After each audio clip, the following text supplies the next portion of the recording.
আপনি কি জানেন আপনার মতামতের উপর ভিত্তি করে হতে পারে সামনে সরকারি চাকরিজীবীদের জন্য নতুন পে স্কেল, অর্থাৎ সামনে 2025 সালে অথবা 2026 সালে নতুন যে পে স্কেল আসতে যাচ্ছে সরকারি চাকরিজীবীদের জন্য, সেখানে সাধারণ জনগণের জন্য মতামত প্রদানের অপশন রাখা হয়েছে এবং সেটি নিয়ে বিস্তারিতভাবে সরকারের পক্ষ থেকে জানানো হয়েছে।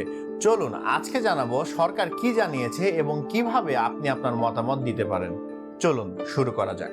বাংলাদেশ সরকারের পক্ষ হতে জাতীয় বেতন কমিশন 2025 কর্তৃক অনলাইন জরিপে তথ্য প্রদান প্রসঙ্গে একটি নোটিশ জারি করা হয়েছে, যেখানে বলা হয়েছে জাতীয় বেতন স্কেল বিষয়ক অনলাইন জরিপ 2025-এ মাঠ পর্যায়ে আগামী 1 অক্টোবর হতে 15 অক্টোবর পর্যন্ত সময়ে সাধারণ নাগরিক, সরকারি চাকরিজীবী ও সরকারি প্রতিষ্ঠানের প্রধানদের মতামত অনলাইন প্ল্যাটফর্মে নেয়ার নিমিত্তে বাংলাদেশ পরিসংখ্যান ব্যুরো কর্তৃক একটি ওয়েব অ্যাপ্লিকেশন প্রস্তুত করা হয়েছে এবং সেটির লিংক এখানে দিয়ে দেওয়া হয়েছে এবং এটির মাধ্যমে সবাই তার মতামত দিতে পারবে।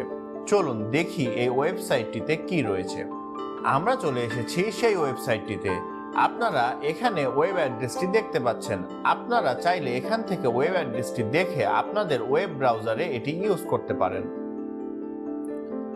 এখানে আপনারা দেখতে পাচ্ছেন যে এখানে সাধারণ নাগরিক, সরকারি চাকরিজীবী, সরকারি প্রতিষ্ঠান, অ্যাসোসিয়েশন বা সমিতির জন্য অপশন রাখা হয়েছে এবং সবার জন্য প্রশ্ন আলাদা আলাদা রয়েছে।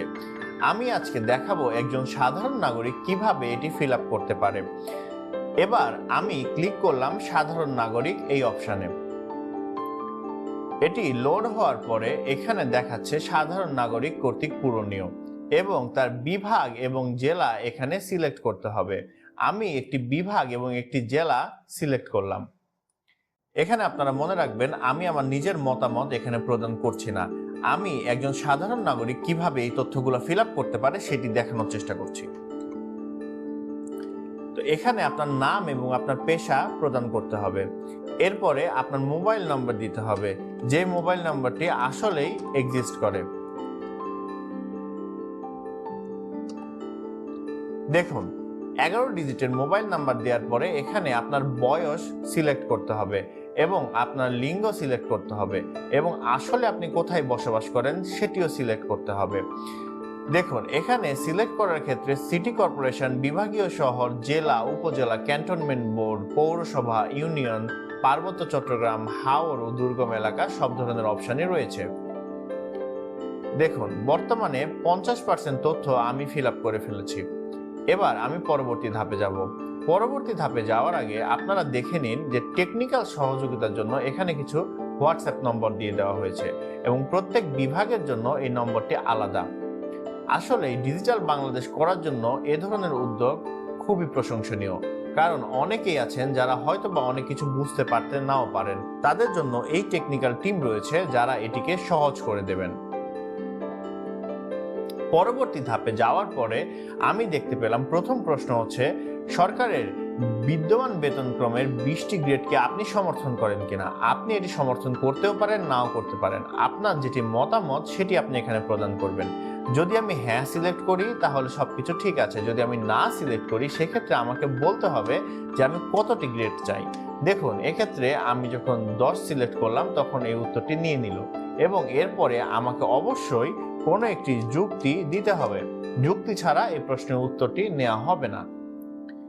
এরপরে 6 সদস্যের একটি পরিবারের জন্য একজন সরকারি চাকরিজীবীর সর্বনিম্ন মূল বেতন কত টাকা হতে পারে সেটি এখানে ফিল আপ করতে হবে। দেখুন এক্ষেত্রে আপনারা এমন কোনো তথ্য দেবেন না যেটি পরবর্তীতে বাংলাদেশের অর্থনীতিতে কোনো নেগেটিভ ইম্প্যাক্ট ফেলতে পারে, অর্থাৎ নিজের মজার ছলে এই ধরনের তথ্য ফিল আপ করবেন না যেটি আসলে আপনি নিজে বিশ্বাস করেন না।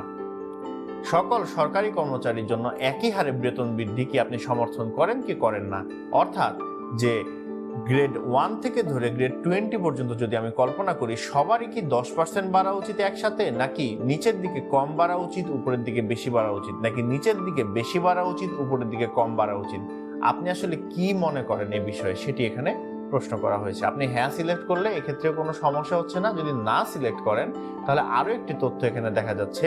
উত্তর যদি না হয় তাহলে আপনি সরকারি কর্মচারীদের কোন পদ্ধতি সমর্থন করেন, যে সবার জন্য, নিম্ন আয়ের জন্য বেশি, নিম্ন আয়ের জন্য শুধুমাত্র বেশি এবং উচ্চ আয়ের জন্য সীমিত, কিন্তু সবার জন্য, অথবা অন্যান্য সিলেক্ট করলে আপনি আসলে কি চান সেটি এখানে লিখে দিতে হবে, অর্থাৎ আপনি কোন পদ্ধতিটি চান। এরপরে আপনি কি বাড়ি ভাড়া মূল বেতনের সাথে আনুপাতিক হারে বৃদ্ধিটি চান কিনা, অর্থাৎ বাড়ি ভাড়া কি মূল বেতনের সাথে সাথে সমানুপাতিক হারে বাড়বে, নাকি আপনি চান যে না বাড়ি ভাড়া কম বাড়ুক, অথবা আপনি চান না বাড়ি ভাড়া আরো বেশি বাড়া উচিত, আসলে ভাড়া আরো বেশি। আপনি আসলে কি চান সেটি এখানে মতামত প্রদান করতে হবে।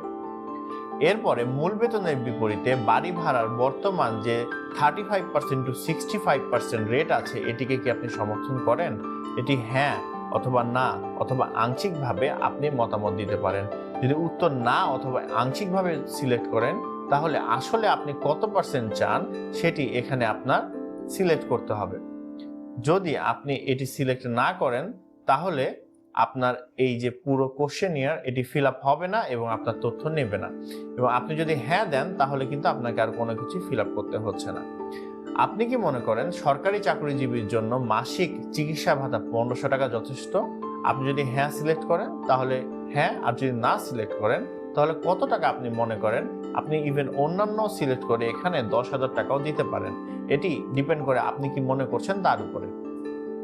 আপনি কি মনে করেন সরকারি চাকরিজীবীদের জন্য বিদ্যমান শিক্ষা ভাতা যে 500 টাকা, এক সন্তানের জন্য 1000 টাকা সর্বোচ্চ, এটি কি সঠিক আছে কিনা? মানে আপনি কি মনে করেন একটা শিক্ষা ভাতা হিসাবে একজন সন্তানের জন্য 500 টাকাই যথেষ্ট, নাকি আপনি মনে করেন যে না এর থেকে বেশি হওয়া উচিত? আসলে বাস্তবিক অর্থে কি হওয়া উচিত বা কি সঠিক সেটি আপনি অবশ্যই ফিল আপ করবেন।